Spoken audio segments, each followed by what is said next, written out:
ঘড়ির কাঁটা 7:05 ঘরে। অনেক দিন পর আবার এই 7টার সময়, 7টা নয় 6:30টার সময় সূর্য দেখলাম। চলো আশা গো, যাক একটা ফুল ফুটেছে, আজকে তারামায়ের চরণে দিতে পারবো। কিছু গায়ে কিছু দিলাম না, তড়ি ঘড়ি চলে এলাম। আমি ফ্রেশও হয়ে নিয়েছি। সুপ্রভাত। মনের ঘরে টুম্পার সাথে একটি ব্লগে আপনাদের স্বাগত জানাই। কেমন আছেন আপনারা? আশা করি খুব ভালো আছেন। আমরাও বেশ ভালো আছি, কিন্তু একটু টেনশনে আছি। আজকে থেকে শুরু হচ্ছে আমার ছেলের বোর্ড এক্সাম। তো আজকে হলো মঙ্গলবার, আর ওই যে ঘড়ির কাঁটা বললাম 7:07। তো আমি চলে এলাম ফ্রেশ হয়ে ছাদে, ফুল তুলবো এই উদ্দেশ্য নিয়ে, কারণ পুজো করব। তো চলো, সকাল সকাল ছেলের পরীক্ষা, একটু পুজো না দিলে মনটাই শান্তি পাই না। তাই ভাবলাম রাতুলকে জল, কফি, একটু ব্ল্যাক কফি খাবে বললো, দিয়ে চলে এলাম আমি ছাদে, যে ফুল টুল তুলে নিয়ে গিয়ে পুজো আর্চা মিটিয়ে তবে রান্না বসাবো। ভাত করে দেবো, ছেলের ভাত খেতে মোটে মন না, কিন্তু ভাতই বানিয়ে দেবো। আমি বললাম না, প্রথম দিন পরীক্ষা, দেখেছো, একটু ভাতই খা। বন্ধন এখনো আসেনি, ও আসে 7টা 7:30। কি পোকা গো এটা! এই যে দেখো, পোকাটার উপরে আরেকটু হলে পা দিয়ে দিচ্ছিলাম আর কি। আর এই গাছগুলো বাড়লেও না, কিছুই না, একটু একটু ফুল দিল। একটা ভালো ফুল দিয়ে পুজো দেবো ভাবছি। খুব বেশি আর বড় মনে হচ্ছে এই ফুলগুলো হবে না, জানো তো।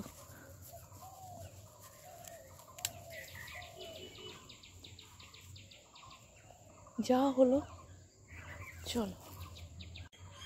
সকল মাধ্যমিক পরীক্ষার্থীকে জানাই আমার অনেক শুভেচ্ছা, ভালোবাসা, শুভকামনা রইল।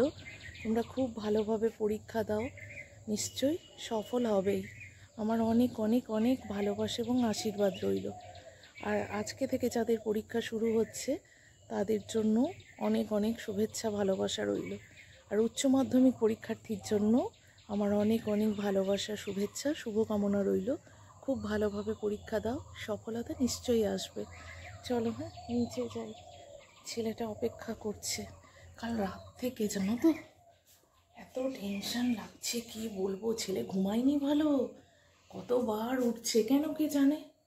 এত বলছি, বলে কি আমি টেনশন করিস না, টেনশন করছি না, কিন্তু করছে আমি জানি।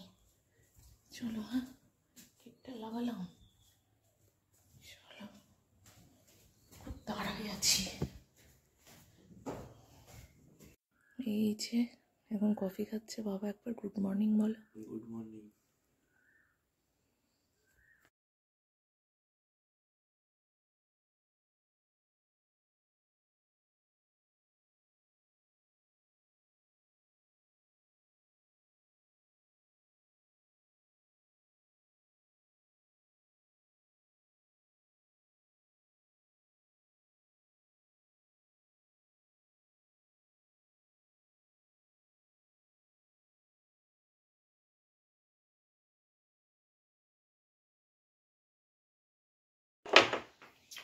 মর্নিং।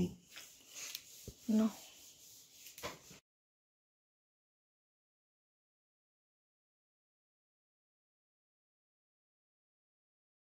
বস বস, আমি খাইয়ে দেবো।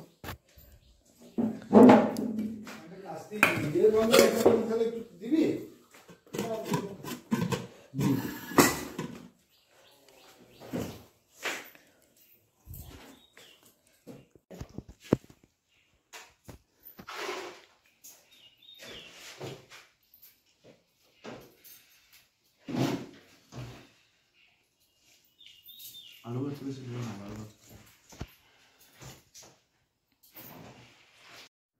তো বন্ধুরা, আজকের এই বিশেষ দিনে যাদের কথা সব থেকে বেশি মনে পড়ছে, তারা যদি আজকে আমাদের মধ্যে থাকতেন, তাহলে সেই ভোরবেলা থেকে ছুটোছুটি শুরু হয়ে যেত বাড়িতে। আমার হয়তো বা একটু হলেও চিন্তা কম থাকতো, কিন্তু কি আর করা যাবে, তাদের আশীর্বাদই কাম্য। তাদের আশীর্বাদ ছাড়া কোনো কাজই সম্পূর্ণ নয় আমাদের জীবনে। আর তাদের আশীর্বাদ সদা সর্বদাই আমাদের মাথার উপর রয়েছে। তো বন্ধুরা বুঝতেই পেরেছ, আজকে রাতুলের আইসিএসই বোর্ড এক্সাম। আজকে হলো মঙ্গলবার, ওর ইংলিশ ল্যাঙ্গুয়েজ পরীক্ষা রয়েছে। তো রেডি হয়ে গেছে, আর আমি যেটুকু যা মা হিসেবে করণীয় করছি, এই কাজগুলো ওর ঠাকুমাই করতেন। সেটাই বারংবার মনে পড়ছে। এই ধরনের কাজগুলো মাই একমাত্র এই বাড়িতে করতেন, আর এখন আমাকেই করতে হয়, কারণ এগুলো মায়ের দেখেই শেখা। আর মায়ের মন তো, তাই যেন খুব অস্থির লাগছে, আর অস্থির ভাবটা কাটছে না, জানো তো। তো চলো তোমরা সবাই আশীর্বাদ করো রাতুলকে, রাতুল যেন খুব ভালোভাবে পরীক্ষা দিতে পারে, আর ওর বাবার সাথে একটু মজাও করে নিল। এখানে বাইরে এসে দইটাই দিতে ভুলে গেছিলাম, তারপর মনে পড়লো ওর পরের জায়গায় এসে তড়িঘড়ি দইটা ফ্রিজ থেকে বার করে নিয়ে এসে আগে এই কাজটা করে দিলাম, কারণ এই কাজটা খুবই শুভ। এবারে ও বেরিয়ে পড়লো, কারণ পরীক্ষা শুরু হবে 11টা থেকে, তার 15 মিনিট আগে কোশ্চেন পেপার দেওয়া হয়ে যাবে, তারও আগে স্কুলে পৌঁছতে হবে। তো বিভিন্ন কার্য নিশ্চয়ই রয়েছে, আর প্রথম দিনের এক্সাম, তাই একটু তো সময়ে যেতেই হবে। রাতুলও বেশ খানিকটা টেনশনে রয়েছে, ও কিছু সেভাবে খেতেও পারেনি, জানো তো। তো জোর করে 2-1 মুখে ভাত দিয়ে দিলাম, ও বললো না মা, আমার শরীরটা কেমন লাগছে, জোর করে দিও না। তো কি আর করবো বলো, মাথায় আমারও টেনশন নিয়ে ঘরে ফিরলাম। ছেলে বেরোলো, এখন ঘড়ির কাঁটা 9:16। কি অদ্ভুত একটা, মানে ভিতরে যে টেনশন কাজ করছে না, একটা অদ্ভুত ফিলিংস আসছে। মানে কেমন একটা ফিলিংস, না ভয় না ভীতি, মানে কেমন একটা আনন্দ, চোখে জল এসে যাওয়ার মতো আনন্দ। কারণ সেই ছোট্ট থেকে হাতে ধরে লেখানো, পড়ানো, শেখানো, সাথে অনেক মানুষের সহযোগিতা, তার ফলস্বরূপ এই প্রথম বোর্ড এক্সাম।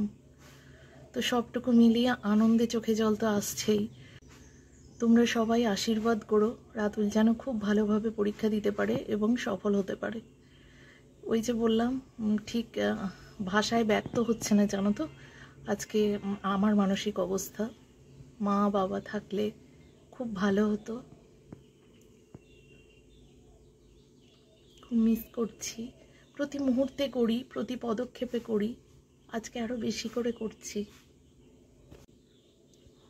যাই হোক, আমি জানি ওনাদের আশীর্বাদ সব সময় সঙ্গে আছে।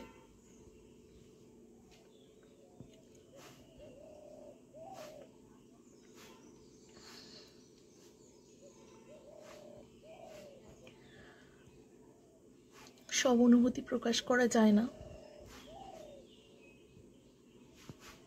এইটুকু জীবনে অনেক কাছের মানুষদের হারিয়েছি।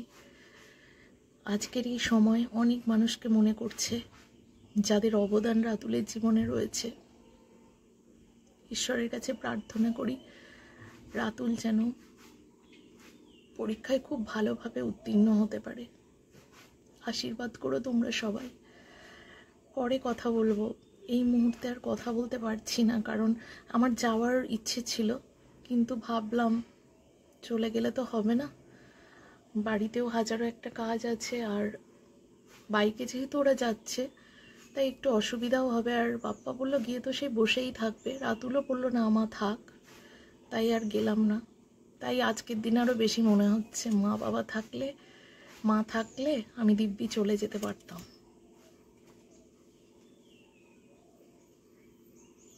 সব সময়ই মনে হয়, খারাপ সময়েও যেমন মনে হয়, ভালো সময়েও তেমন মনে হয়।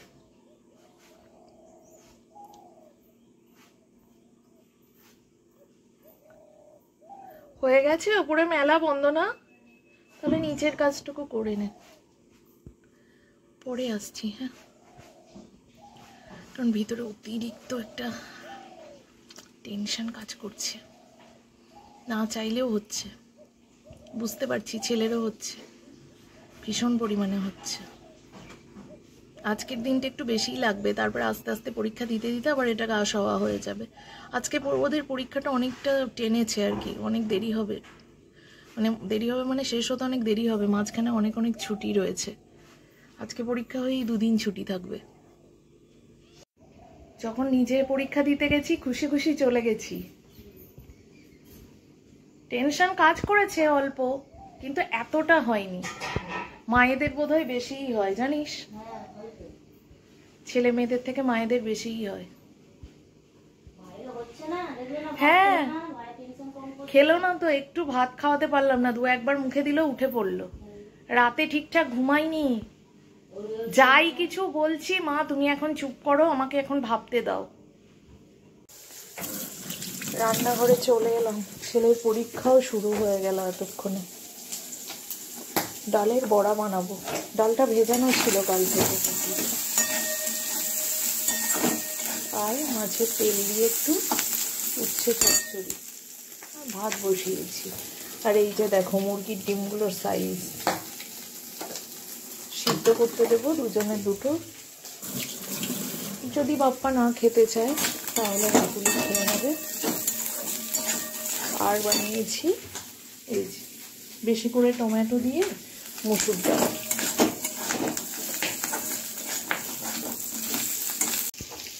তাই ভাবছি, এখন ঘড়ির কাঁটা 11টা 7, ছেলের পরীক্ষা সবে সবে শুরু হলো। 11টা থেকে শুরু, 1টা পর্যন্ত অঙ্ক আর বাংলাটা 3 ঘন্টা। তাই ভাবছি কেমন প্রশ্ন এসেছে, কেমন কি করছে না করছে। আর বারে বারে মনে হচ্ছে বাবা মা থাকলে কত খুশি না হতো। ঠাকুমা দাদু এদের খুশির মাত্রাই অন্যরকম, তাই না? নাতি নাতনিদের ক্ষেত্রে আরো বেশি। দেখেই তো বলে টাকার চেয়ে টাকার সুখ মিষ্টি, তাই না? চলো রান্না বান্নাটা করে নিই, দিয়ে বসে অপেক্ষা করবো। বসে অপেক্ষা করবো কি, উপরে একটু কাজ আছে। শীতে জামা কাপড় কিছু বারান্দায় খাটে জড়ো করা রয়েছে, তো সেগুলো সব গোছাতে হবে। ভাবছি গুছিয়ে নিই, যেহেতু ছেলে বাড়িতে থাকলে না এইসব কাজকর্মে আর হাত দিতে পারি না, তাই সেগুলো করে নিই। তারপরে রান্নাটা করব। দিয়ে এই যে পটকাটা আছে না মাছের তেলে, খুব ছিটকাচ্ছে, তো উচ্ছে চচ্চড়িটা বানিয়ে নিয়ে ডালটা বেটে রেখে পেঁয়াজটা কুচিয়ে রেখে স্নান করি।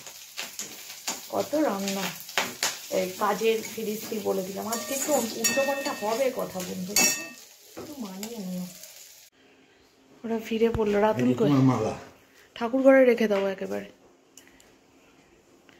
রাতুল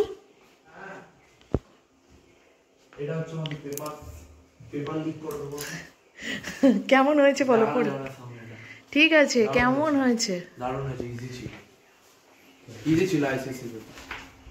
ওর পরীক্ষা দিতে যাওয়ার সময় চোখ মুখ একরকম ছিল, এখন একরকম, বুঝতে পারছো তুমি? তাই না বলো? কি হলো এটা? ইয়ে দিয়েছে ওই ভাদারও একটা ফোঁটা দিল, মনে হয় কি হবে, কিছু একটা হবে। কই দেখি দেখি কপালটা তাহলে এরকম দাগ কিসের? ওইটা হেলমেট পরেছিলাম না, এটা হেলমেটের দাগ। ও ফাদার ফোঁটা দিয়েছিল কিসের? চন্দনের, লাল চন্দন। দই কিনা বসিয়ে দিয়েছি ডালের বড়া ভাজতে। না আগে হাত পা ধো।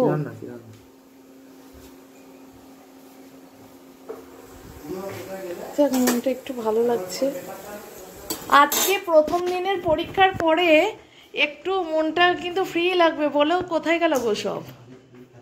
আবার বাইরে চলে গেছে। বলছে আজকে পরীক্ষার পরে একটু হালকা লাগছে না? হ্যাঁ হালকা লাগছে। শুভ সন্ধ্যা বন্ধুরা, চলে এসেছি রাতে ডিনারের জোগাড় করতে। রাতে হবে কুমড়োর ছক্কা, ছক্কা ঠিক না, তরকারি আর রুটি। কুমড়োটা কেমন? তাহলে বন্ধুরা চলো সবকিছু জোগাড় যন্ত্র করে নিয়ে খেয়ে দিয়ে একেবারে আসছি। এই যে দেখো খাওয়া দাওয়ার পরে এখানে বডি লোশনটার ঢাকাটা এমনভাবে আটকে গেছে যে খুলতেও পারছি না, আবার এই পাম্প করে যে বেরোয় সেটাও হচ্ছে না। তাই এই ব্যবস্থা করে দিচ্ছে যাতে অন্য জায়গায় ঢেলে রাখতে পারি, ব্যবহৃত হয়ে যাবে। তাহলে বন্ধুরা টুম্পার বকবক আজকের মতো এইটুকুই। তোমরা সবাই খুব ভালো থেকো, সুস্থ থেকো, নিজের শরীরের খেয়াল রেখো। দেখা হচ্ছে নেক্সট ডে। টাটা।